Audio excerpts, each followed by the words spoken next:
Derivatives of trigonometric functions, Level 1. Before starting this section, you might need to review trigonometric functions. Recall that when we talk about trigonometric functions, like sine of x, it is understood that sine of x means the sine of the angle whose radian measure is x.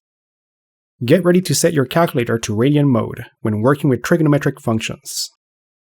A similar convention holds for the other trigonometric functions, which include cosine, tangent, cosecant, secant, and cotangent. All trigonometric functions are continuous at every number in their domains. To illustrate the derivative of sine of x, we're going to graph the function and use the slope of the tangent line to draw the graph of its derivative. The graph of sine of x from 0 to 2 pi looks like this. We will draw the tangent line at x equals 0. The tangent line seems to have a slope of 1. So, the graph of its derivative at x equals 0 will be equal to 1. Now, let's go ahead and start moving the tangent line towards pi over 2, the maximum value of the sine curve. The slope of the tangent line has a positive value, but it is decreasing and eventually attains a value of 0. So, the derivative at x equals pi over 2 is equal to 0. The graph of the derivative crosses the x-axis at this x value. Next, we move towards pi, and the slope of the tangent line is now negative and becomes more negative as we move towards x equals pi. The graph of the derivative will have negative outputs, and as the tangent line moves towards pi, the slope of the tangent line reaches a minimum and is equal to negative 1. So, the derivative's output will be equal to negative 1 at x equals pi. Now, as we move towards 3 pi over 2, the slope of the tangent line is still negative, but becomes less negative and increases until it is equal to 0 at 3 pi over 2. The derivative is once again equal to 0 at x equals 3 pi over 2, and will cross the x-axis at this point. Finally, as we move towards 2 pi, the slope of the tangent line is once again a positive value and becomes more positive, increasing in steepness as it approaches 2 pi until it reaches a maximum value of 1.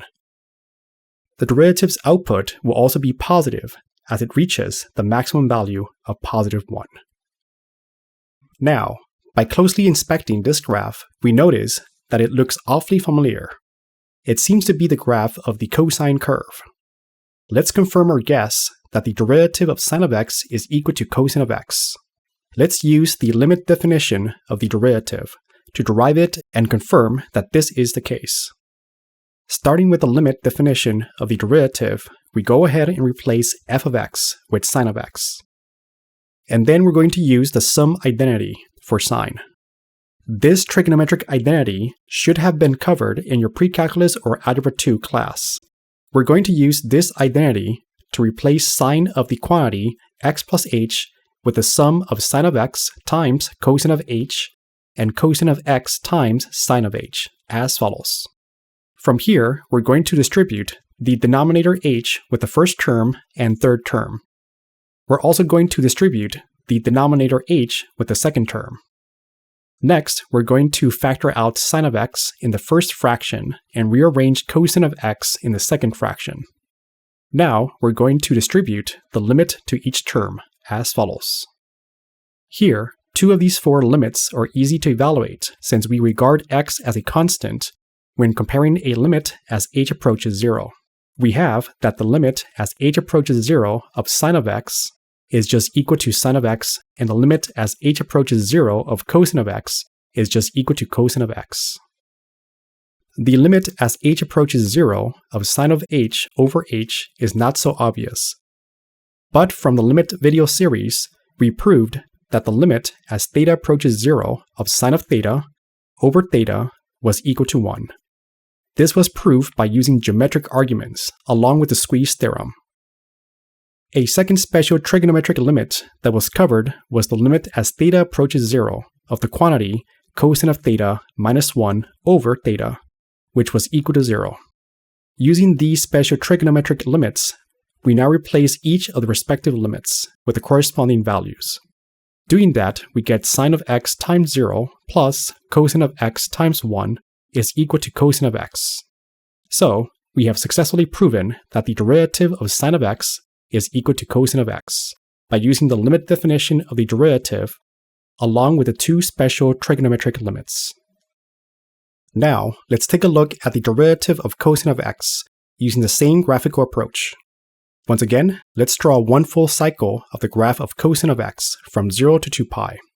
Right below the graph of cosine of x, we will draw the derivative, also from 0 to 2 pi. Starting at x equals 0, the slope of the tangent line for the cosine curve is equal to 0. So, at x equals 0, the derivative of cosine should also be equal to 0. The first point at x equals 0 should be plotted at the origin. Then, as we move from 0 to 2 pi over 2, the slope of the tangent line is negative, and so the derivative should have negative outputs and become more negative as we move towards pi over 2. At pi over 2, we have the smallest value for the slope, which is negative 1. So, at pi over 2, the derivative is equal to negative 1. As we continue towards pi, the slope of the tangent line is still negative, but slowly becomes positive, where it once again is equal to 0 at x equals pi. So, the derivative should cross the x-axis at x equals pi. From pi to 3 pi over 2, the derivative is positive and becomes more positive as you approach 3 pi over 2. Here, we have the largest slope, which is equal to 1. So, at x equals 3 pi over 2, the derivative is equal to 1. Finally, as we approach 2 pi, the slope of the tangent line is once again positive, and slowly decreases until it is equal to 0. So, the derivative at x equals 2 pi will be equal to 0. Now, let us inspect the graph and notice that this also looks awfully familiar. It is not quite sine of x, but rather the reflection of sine of x across the x-axis. So, in this case, the derivative of cosine of x seems to be equal to negative sine of x. We can prove it by using the limit definition of the derivative, like we did with sine of x. I invite you to try it out. Alright, in our next video, we will derive the derivative of other trigonometric functions and go over a couple of examples.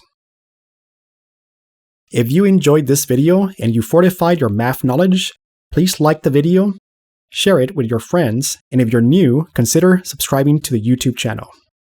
If you want to remove ads from the videos, you can sign up to become a member over at our website, mathfortress.com. By becoming a member, you actively contribute to the sustained operation of Math Fortress and facilitate the ongoing development of additional content. Thanks for watching the video, and until next time.